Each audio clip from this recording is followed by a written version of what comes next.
சொல்லாமா? இவ்வளோ நேரம் பொறுமையாக காத்திருந்த பத்திரிகை நண்பர்களுக்கு முதல்ல என்னுடைய வணக்கம், நன்றிகள்.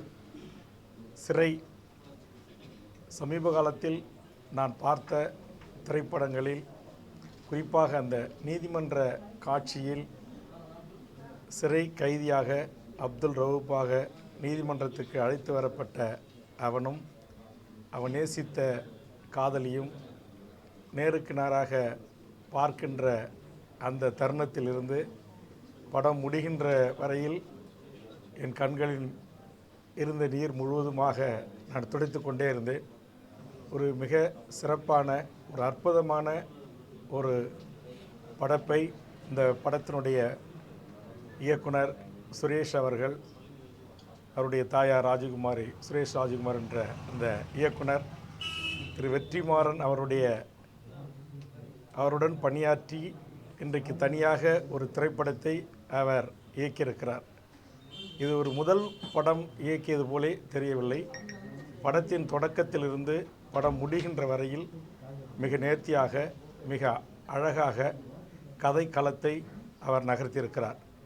எந்த இடத்திலும் ஒரு ஆபாசம் இல்லை, ஒரு அருவருக்கத்தக்க வசனம் இல்லை.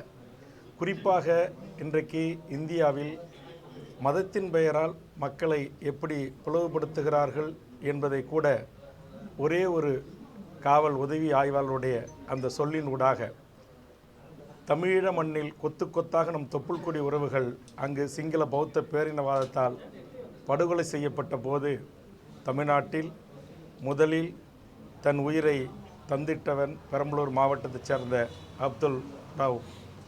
அவருடைய பெயரை சொல்லி அந்த உதவி ஆய்வாளர் நானும் ஒரு முஸ்லீம் தான் என்று சொல்லுகின்ற போது அடுத்த வரி சொல்லுகிறார், நான் ஒரு தமிழன், நான் ஒரு இந்தியன் என்று. ஆக இந்த மண்ணில் வாழ்கின்ற எமது இஸ்லாமிய உறவுகள், அவர்கள் அந்நிய தேசத்திலிருந்து இந்த மண்ணுக்கு வந்தவர்கள் அல்ல, இந்த மண்ணின் பூர்வீக குடிகள்.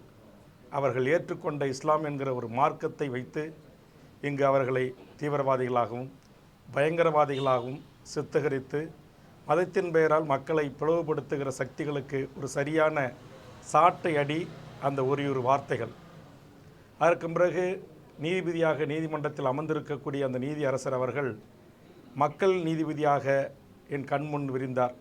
சமீபத்தில் கூட இது போன்ற அடித்தளத்தில் இருக்கிற ஒடுக்கப்பட்ட மக்களுக்காக நீதி வழங்கி தண்டிக்கப்பட்டிருக்கிற செம்மல் என் கண்முன் வந்தார்.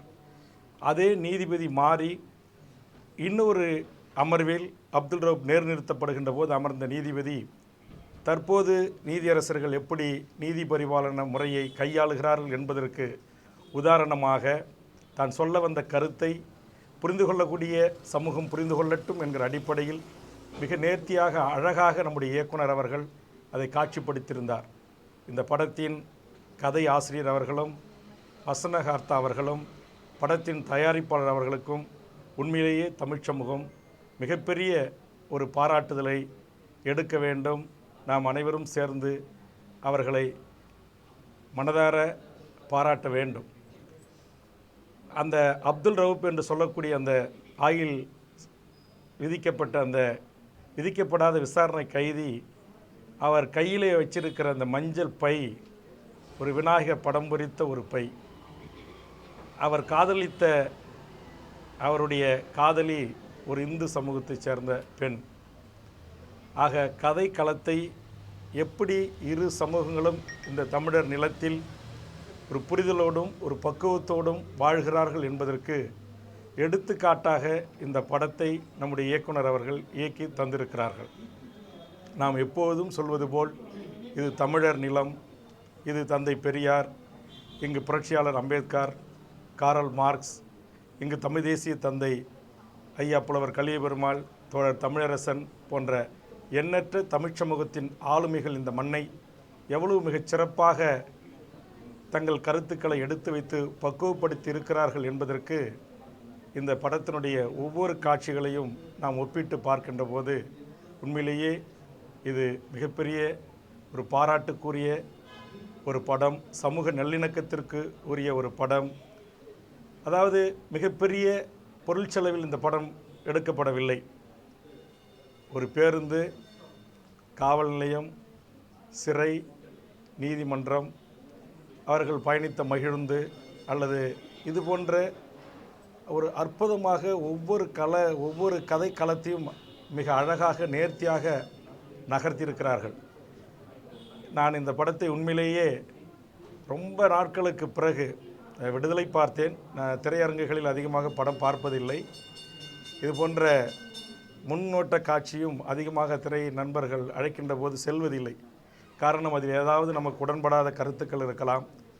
ஆனால் நாம் அதை பாராட்டி பேச வேண்டும் என்கிற சூழல் நம் தள்ளப்படலாம் என்று நான் தவிர்த்து விடுவேன்.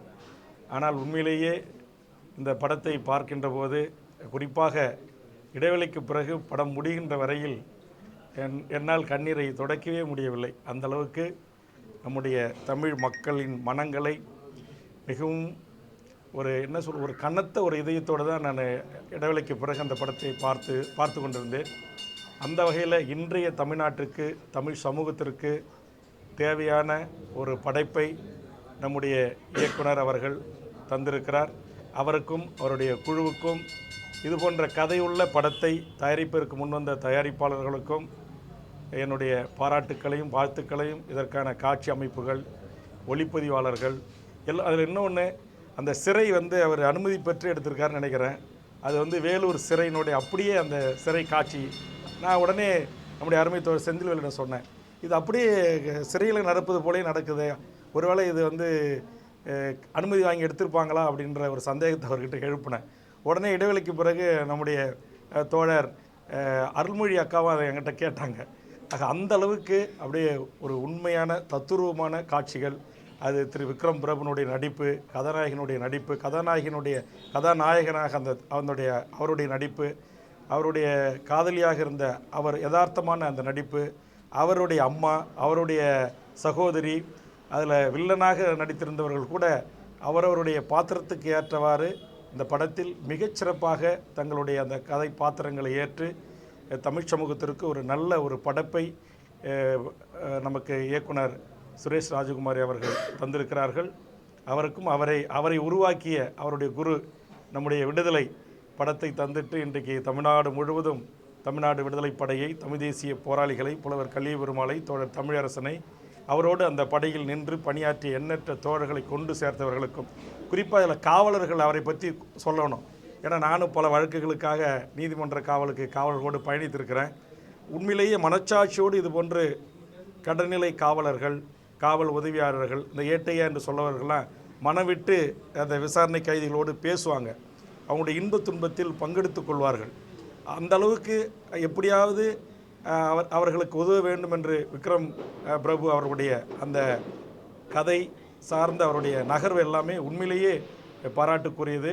அதனால் இந்த படத்தை நான் பார்க்கின்ற போது உண்மையிலேயே நாம் ஒவ்வொரு தமிழர்களும் கண்டிப்பாக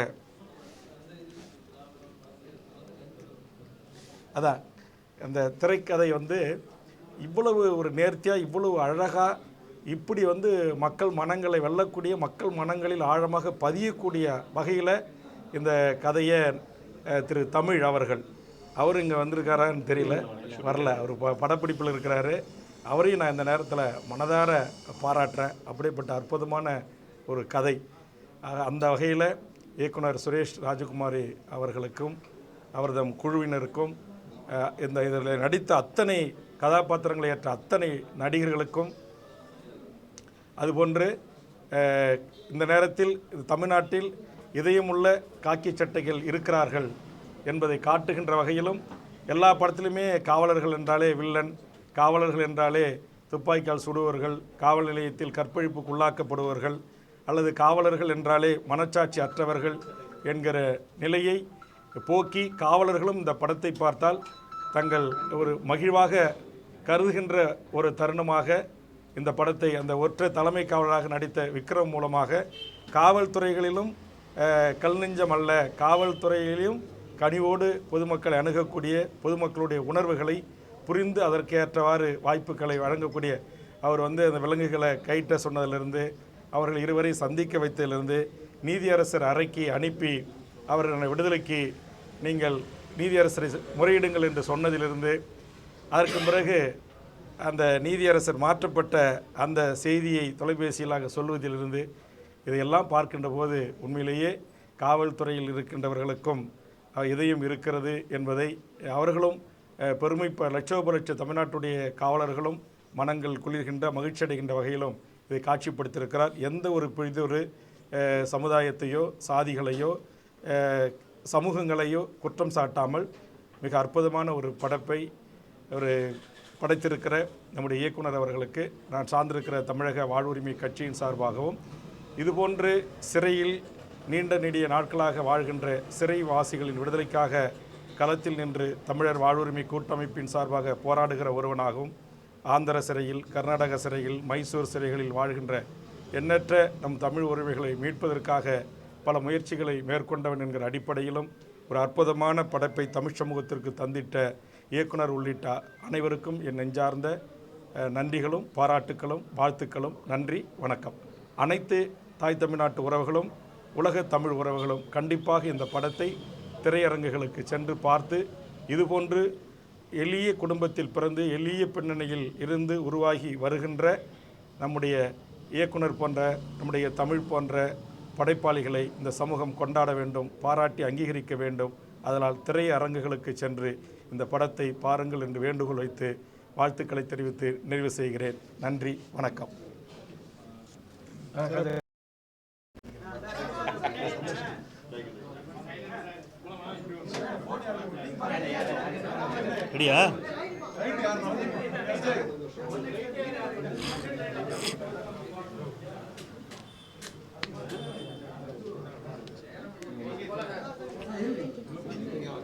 இயக்குனர் சுரேஷ் ராஜகுமார் இயக்கத்தில் என்னுடைய இனிய நண்பர் தமிழ் அவர்களுடைய திரைக்கதையில் வெளியாக இருக்கக்கூடிய சிறை திரைப்படத்தை இன்றைக்கு நண்பர்களோடு பார்க்கக்கூடிய ஒரு வாய்ப்பு. மிக சிறப்பானதொரு திரைக்காவியத்தை படைத்திருக்கிறார்கள். சிந்தையில் அதிகார அகந்தை இருப்பவர்களை விடுதலை செய்வதற்கான ஒரு கலைப்படைப்பாக இது வெளியாகி இருக்கிறது. இன்றைய தமிழ்நாட்டினுடைய சூழலில் இந்த திரைப்படம் மிக முக்கியமானதொரு பேசுபொருளை வைத்திருக்கிறது. இந்த திரைப்படத்தை பற்றி நான் சொல்லி தெரிஞ்சுக்கிறத விட நீங்கள் அவசியம் இந்த திரைப்படத்தை திரையில் வந்து பாருங்கள், உங்களுக்கு புரியும். இந்த திரைப்படத்தில் ஒரே ஒரு காட்சி, அது தமிழ் சமூகத்திற்கு இன்றைக்கு என்ன தேவை என்பதை உணர்த்தியிருக்கக்கூடிய காட்சி. கதாநாயகன் ஒரு இஸ்லாமியன், கதாநாயகி ஒரு ஹிந்து பெண். இவர்கள் இருவருக்கும் இடையில் ஒரு காவல்துறை அதிகாரி, அவர் கடவுள் நம்பிக்கை இல்லாதவர், இறை மறுப்பாளர். ஒரு காட்சி, அந்த பக்கம் அந்த ஹிந்து பொண்ணு இந்த இஸ்லாமிய இளைஞனுக்காக ஹிந்து சாமியை கும்பிட்டுருப்பா, இந்த பக்கம் அந்த இஸ்லாமிய இளைஞன் தொழுகை செஞ்சிட்ருப்பான் அந்த ஹிந்து பொண்ணோட சேரணுங்கிறதுக்காக. இந்த இருவருக்கும் நடுவில் பாலமாக இறை மறுப்பாளர்கள், கடவுள் மறுப்பாளர், பெரியாரிய சிந்தனையாளராக அந்த படத்தில் அந்த காவல்துறை அதிகாரியாக விக்ரம் பிரபு இருப்பார். இதான் இன்றைக்கி தமிழ்நாட்டில் ஹிந்துக்களுக்கும் இஸ்லாமியர்களுக்கும் இடையில் மத நல்லிணக்கத்திற்கு பாலமாக இறை மறுப்பாளர்கள், கடவுள் நம்பிக்கை அற்றவர்கள், பெரியாரிஸ்டுகள் இருந்து கொண்டிருக்கிறார்கள். இதை ஒரு காட்சியில் மிக துல்லியமாக விளக்கி இருக்கக்கூடிய திரைப்படம் சிறை. ஆக சிறந்த படைப்பு. இன்னும் காட்சியாக விவரிப்பதற்கு அவ்வளவு விடயங்கள் இந்த திரைப்படத்தில் இருக்கின்றன. நீங்கள் அதை திரையில் கண்டு மகிழ்வதே பொருத்தமாக இருக்கும். குழுவினருக்கு என்னுடைய வாழ்த்துக்கள். நன்றி. தமிழ் சமுதாயத்தினுடைய நீண்டகால எதிர்பார்ப்பு ஒரு திரைப்படமாக விரிந்திருக்கின்றது. இந்த படத்தை சிறை என்று சொல்வதை விட கலையுலகத்திற்கு புதிதாக முளைத்திருக்கின்ற சிறகு என்று சொல்லலாம். இந்த படத்தினுடைய கதாநாயகன் அப்துல், கதாநாயகி கலை. அப்துல், கலை இருவரை வைத்து சொல்லப்பட்ட இந்த கதையின் வாயிலாக பல்லாயிரக்கணக்கான அப்துல்களை பற்றி அறிந்து கொள்ள முடிகின்றது. 5 ஆண்டு கால விசாரணை கைதி வாழ்க்கை எவ்வளவு துயரமானது என்பதை ஒவ்வொருவருடைய கண்ணீரில் இந்த கதையை எழுதியிருக்கிறார்கள். திரையில் படம் இருந்தாலும் கண்ணீர் திரை அதை மறைக்கும் அளவுக்கு உள்ளத்தை உருக்கும் வகையில் எழுதியிருக்கிறார்கள் என்று சொன்னால் 16 ஆண்டுகள், 20 ஆண்டுகள், 25 ஆண்டுகள் எல்லாம் சிறையிலே விசாரணை கைதிகள் வதைப்பட்டு கொண்டிருக்கிறார்கள். காவல்துறையில் இருக்கின்ற பல கொடிய குணம் கொண்டோரை தாண்டி மனிதம் கொண்ட பலர் இருக்கிறார்கள் என்பதை இந்த படம் காட்டுகின்றது. அதே போல் நீதித்துறையிலே இருக்கின்ற மனசாட்சி உள்ளவர்களை அடையாளம் காட்டுகின்றது.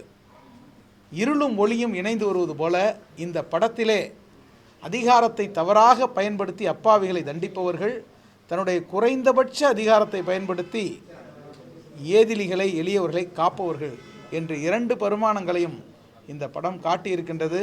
படத்தின் கதை குறித்து, அதில் வருகின்ற மதம் குறித்து பேசுவதற்கொன்றுமில்லை. இதில் மதம் வெவ்வேறாக இருக்கிறது என்பதை தாண்டி மனிதம் ஒன்றாக இருக்கின்றது. அதுதான் இந்த படத்தினுடைய உச்சமாக இருக்கின்றது.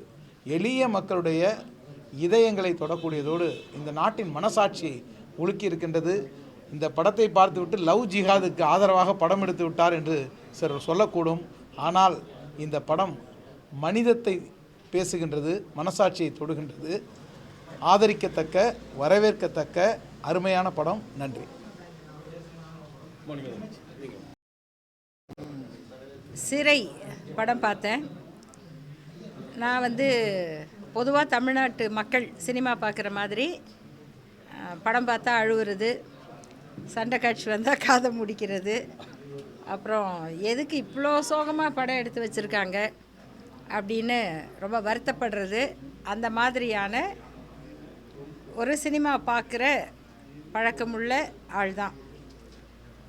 அதே மாதிரி சிறை படத்தையும் பயந்துக்கிட்டு தான் பார்த்தேன். ஏன்னா முதல்ல சிறை, அப்புறம் அதில் இருக்கிற ஒரு ஸ்ட்ரிக்ட் போலீஸ் ஆஃபீஸர், ஆனால் அவர் ரொம்ப நல்லவர். அவருடைய அதிகாரத்தை கொஞ்சம் எளியவர்களுக்காகவும் பயன்படுத்துகிறாரு. ஆனால் மற்ற எல்லா படத்துலையும் இருக்க மாதிரி அவர் காசு லஞ்சம் கொடுக்க மாட்டார், வாங்க மாட்டார், அதுக்காக சண்டை போடுவார், அப்படியெல்லாம் இல்லை. எங்கே காசு கொடுக்கணுமோ அவரே லஞ்சம் கொடுக்குறாரு. இந்த மாதிரியெல்லாம் ஒரு யதார்த்தமான மனிதன் சிறைத்துறையில். அது அவர் ஆர்ம்ட் ரிசர்வ் போலீஸு. அவர் ஒரு சிறைச்சாலை கைதியை கூட்டிகிட்டு போகிறாரு. வழக்குக்கு அவரை ஆஜர்படுத்தி இந்த வழக்கு விசாரணை தொடங்குற வரைக்கும் அவங்க விசாரணை கைதியாக இருப்பாங்க. அந்த மாதிரி கூட்டிகிட்டு போகிற பயணத்தில் பார்க்குற அவர் கூட்டிகிட்டு போகிற ஒரு கைதி, அந்த கைதியோட ஒரு கதை, அதுதான் அந்த படம். அது கதையெல்லாம் நம்ம சொல்ல வேண்டியதில்லை. என்னென்னா நிறைய பேர் கோர்ட்டை பார்க்குறவங்களுக்கு தெரியும். கொஞ்சம் ஒரு கோர்ட்டுக்குள்ளே போய் பார்க்கணும், ஒரு கிரிமினல் கோர்ட்டுக்குள்ளே போய் பார்க்கணும். ஒரு பஸ்ஸு நிற்கும், அங்கேருந்து கைதிகளை விலங்கு போட்டு கூட்டிகிட்டு வருவாங்க. அந்த பஸ்ஸு வர்றப்ப ஒரு 10 குடும்பம் எந்திரிச்சு ஓடும் அந்த பஸ்ஸை நோக்கி. போலீஸ் பஸ்ஸோ இல்லை வெளியிலேருந்து வர்ற வண்டியோ அந்த கைதிகளை கூட்டிகிட்டு வர்ற அந்த வண்டியை நோக்கி ஒரு 10 குடும்பம் ஓடும். அவங்க கையில் சாப்பாட்டு பொட்டலம் வச்சுருப்பாங்க, வேறு ஏதாவது கையில் அந்த பையனுக்கோ அந்த அப்பாவுக்கோ அண்ணனுக்கோ கொடுக்கறதுக்காக தூக்கிட்டு ஓடுவாங்க. அவங்க திரும்பி போகிறப்போ அவங்க அப்படியே அதை பேசிக்க முடியாமல் ஏதோ 4 வார்த்தை பேசிட்டு போவாங்க. அவங்க எதுக்கு இப்போ கோர்ட்டுக்கு வந்தாங்க, எதுக்கு திரும்பி போகிறாங்க யாருக்கும் தெரியாது. அப்படி ஜட்ஜி கேட்பார், ஓகே அடுத்த வாய்தா அப்படின்னு தேதி போடுவாங்க. இப்படியான லட்சக்கணக்கான வழக்குகள் நாடு முழுக்க இருக்குது. அப்படி அழைச்சிக்கிட்டு கோர்ட்டுக்கு வந்துட்டு போகிற ஒரு கைதி, அவர் ஒரு முஸ்லீம் கைதியாகவும் இருந்துட்டா என்னென்ன பிரச்சனை அவருக்கு இருக்குது, அந்த அவருடைய வழக்கு தான் என்ன அப்படிங்கிறத அப்படி ஒரு 2 மணி நேரம் நமக்கே அப்படியே சீட்டு நுனியில் உட்காந்துக்கிற மாதிரியாக இயக்குனர் சொல்லியிருக்காரு. அதே மாதிரி நான் சொன்னேன், எனக்கு துயரமான படங்கள் அவ்வளோ பிடிக்காது. சில சமயம் கேட்டுக்குவேன் முன்னாடியே, கடைசியில் என்ன ஆகும் அப்படின்னு. இல்லை ஏங்க அதை கேட்டால் படம் எப்படி இருக்கும்பாங்க. ஆனால் அந்த கடைசியில் என்ன ஆகுங்கிறது தான் ரொம்ப முக்கியமான ஒரு கேள்வியாக இருக்கும். இந்த படத்தை பார்க்கணும். இந்த கதை கிளைமேக்ஸ் எல்லாம் இல்லை, இந்த படத்தை நம்ம பார்க்கணும். நாட்டில் நம்மளை சுற்றி என்ன நடந்துக்கிட்டு இருக்கு, நம்ம பார்க்குற மனிதர்களோட வாழ்க்கையில் என்ன நம்ம பார்க்காத பக்கம், நம்ம ஒருத்தரை பற்றி எப்படி நினைக்கிறோம், அவங்களுக்கு பின்னாடி என்ன இருக்குது அப்படிங்கிறதையும் இவ்வளோ ஒரு சுவாரஸ்யமாக கதை சொல்லணும் அப்படின்னா அது உண்மையிலேயே பெரிய வேலை தான். இந்த மாதிரி ஒரு கதையை அதை ஒரு நிமிடம் கூட நமக்கு ஒரு சோர்வு தட்டாமல், பாட்டு வருதா டைமை பார்க்காம அப்படி கிடுகிடுன்னு ஓடுற மாதிரி எடுத்திருக்கிறதுக்காக இயக்குனர் சுரேஷ் தானே, சுரேஷ் ராஜகுமாரி, அவங்க அம்மா பேரை வேற கூட வச்சுருக்காரு. அதுக்கு முழுமையான ஒரு மரியாதையை கொடுத்துருக்காரு. நம்முடைய இயக்குனர் சுரேஷ் ராஜகுமாரிக்கும் இந்த படத்தினுடைய தயாரிப்பு அவங்களுடைய குழுக்களுக்கும் என்னுடைய பாராட்டு தெரிவிச்சுக்கிறேன். கண்டிப்பாக நம்ம என்னை மாதிரி படம் பார்க்கணுன்னு ஆசைப்படுற எல்லாருமே இந்த படத்தை பார்க்கணும். அவ்வளோதான். வணக்கம். அண்ணன் சுரேஷ் ராஜகுமாரி அவர்களுடைய மிக சிறந்த சமூக கண்ணோட்டத்தோடு சிறை படத்தை எல்லாரோட சேர்ந்து நானும் பார்க்கக்கூடிய வாய்ப்பை பெற்றேன்.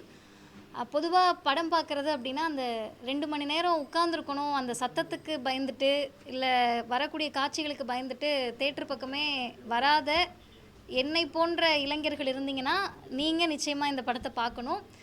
ஏன் அப்படின்னா நிறைய இடங்களில் சமூகத்தினுடைய குறியீடுகளை காமிச்சிருக்காங்க. குறிப்பாக நம்ம தலைமுறைக்கு மறைக்கப்பட்ட பெயர்களை திரும்ப எடுத்திருக்காங்க. முன்னாள் நீதியரசர் நீதிபதி ஐயா ரத்னவேல் பாண்டியன் அவர்களுடைய பெயரை எந்த இடத்துல பயன்படுத்தணுமோ அந்த இடத்துல ரொம்ப சரியாக பயன்படுத்தியிருக்காங்க. ஒரு பிற்படுத்தப்பட்ட மிகவும் பிற்படுத்தப்பட்ட பட்டியலின சமூகங்களிலிருந்து அதிகாரத்திற்கு வரக்கூடியவர்களுக்கு தான் எளிய மனிதர்களை பற்றிய புரிதல் இருக்கும். ஆண்டாண்டு காலமாக இருக்கக்கூடியவர்களை தாண்டி மக்களிலிருந்து ஒருவர் அதிகாரத்துக்கு வரப்ப அவங்களுடைய சிந்தனை எப்படி இருக்குன்றதை இந்த படத்தில் வெளிப்படுத்தியிருக்காங்க. ரொம்ப நுணுக்கமாக நுட்பமாக பெயர்கள் எல்லாமே தேர்ந்தெடுத்திருக்காங்க. அந்த பெயரில் இதை பார்க்கக்கூடிய நீங்கள் யாராவது ஒருத்தர் கூட இருக்கலாம். அதிகாரத்திற்கு வரக்கூடியவர்கள் முடிஞ்ச அளவுக்கு எளியவர்கள் பக்கம் நிற்கணும் அப்படின்றதையும் சொல்லியிருக்காங்க. குறிப்பாக இஸ்லாமியர் பெயர் அப்படின்னு சொன்னாலே இந்த சமூகம் அவங்களை என்னவா பார்க்குது, அதுவும் இந்த குறிப்பிட்ட ஒரு 10 வருடத்தில் 15 வருடத்தில் தமிழ்நாட்டில் கூட இஸ்லாமியர்கள் மீதான பார்வையை குறிப்பிட்ட சமூகத்தினர் எப்படி மாற்றிருக்காங்கன்றதையும் ரொம்ப ஆழமாக பதிவு செஞ்சுருக்காங்க.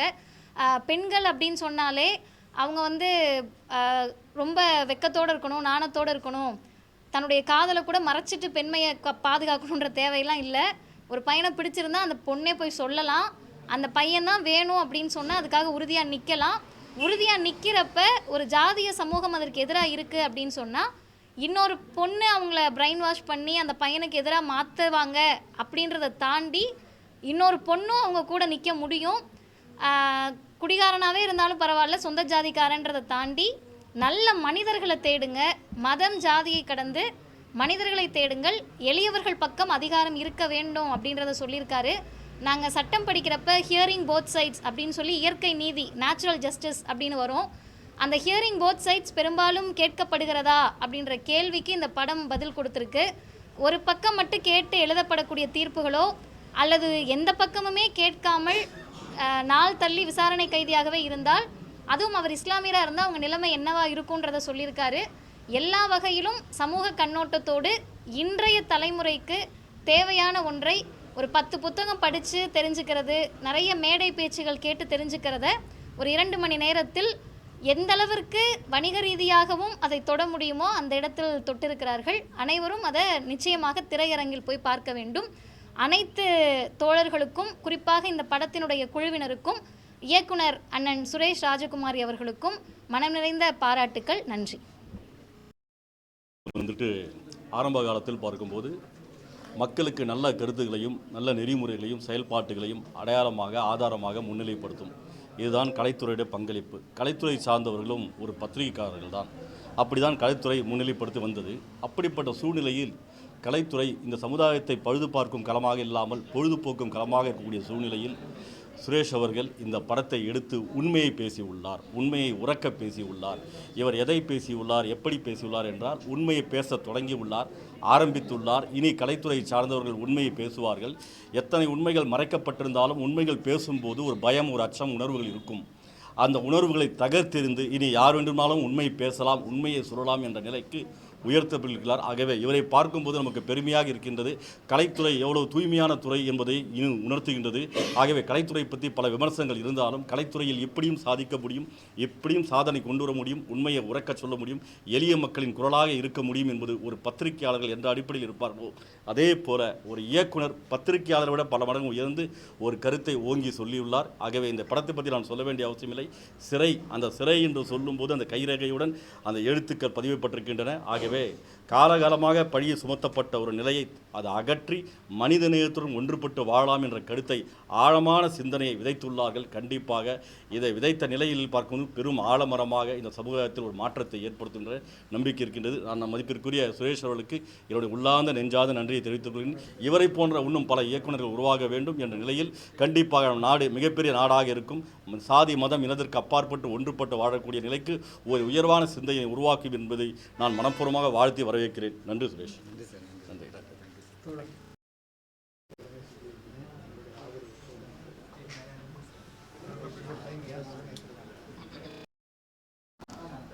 உயிர் போகும் பொழுது தொண்டைக்குடி அடைக்கும் அப்படின்னு சொல்லுவாங்க. அந்த மாதிரி இந்த திரைப்படத்தை பார்க்கும் பொழுது அந்த 2.5 மணி நேரமும் ஒவ்வொருடைய தொண்டைக்குடியும் அடைத்தது ஒவ்வொரு காட்சிகளும். அது இசைகளாக இருந்தாலும் சரி, அந்த படத்தில் வைத்திருக்கக்கூடிய குறியீடுகளாக இருந்தாலும் சரி, காட்சி அமைப்பாக இருந்தாலும் சரி, ஒவ்வொன்றுமே யதார்த்தத்தை இந்த படம் பேசியிருக்கு. இந்த நேரத்தில் சொல்ல விரும்புவது, ஆர்கே செல்வமணி அவருடைய பேட்டியில் சொல்லியிருப்பார், எப்படி இருந்த கிராமங்களை இந்த தமிழ் சினிமா எப்படி மாற்றிவிட்டது என்று சொல்லி அவருடைய அனுபவத்தை சொல்லியிருப்பார். ஒரு முஸ்லீமை எந்த அளவுக்கு கிரிமினலை செய்ய முடியுமோ அந்த அளவுக்கு கிரிமினலை செய்து ஒரு மத நல்லிணக்கமான இருந்த பூமியை எவ்வளவு நாசம் செய்திருக்கிறது சினிமா என்று சொல்லி அந்த ஆர்கே செல்வமணி அவருடைய பேட்டியில் பேசியிருப்பார். உண்மையிலே அந்த சினிமா துறை மீதான 100 ஆண்டு கால சினிமாவில் 50 ஆண்டு காலுக்கு மேல் முஸ்லீம்களை தீவிரவாதியாகவும் மதவாதியாகவும் காட்டி பிளவுவாத அரசியல் செய்த சினி அந்த திரையுலகத்தில் இப்பொழுது வந்திருக்கக்கூடிய இந்த திரைப்படம் அந்த அத்தனை அழுக்குகளையும் துடைத்திருக்குன்னு சொல்லி தான் நினைக்கிறேன். அந்த திரைப்படத்தில் ஒரு காட்சி உண்மையிலே அது சொல்லணும்னு ஆசைப்பட்றேன். என்னென்னா, அந்த கைதி தப்பிச்சு ஓடுவதற்கான ஒரு வாய்ப்பே ஏற்படும். ஆனால் தப்பிச்சு போக மாட்டான். அப்போ அந்த எஸ்கார்டு கேட்பார், உனக்கு வாய்ப்பு கிடைச்சிது, நீ ஏன் போகலை அப்படின் பொழுது, என் பேர் பிரச்சனை சார், நான் அப்துல், நான் தப்பிச்சு போனேன், எங்கே போவேன் அப்படின்னு அந்த ஒரு பையன் அந்த கைதி கேட்பாவில்.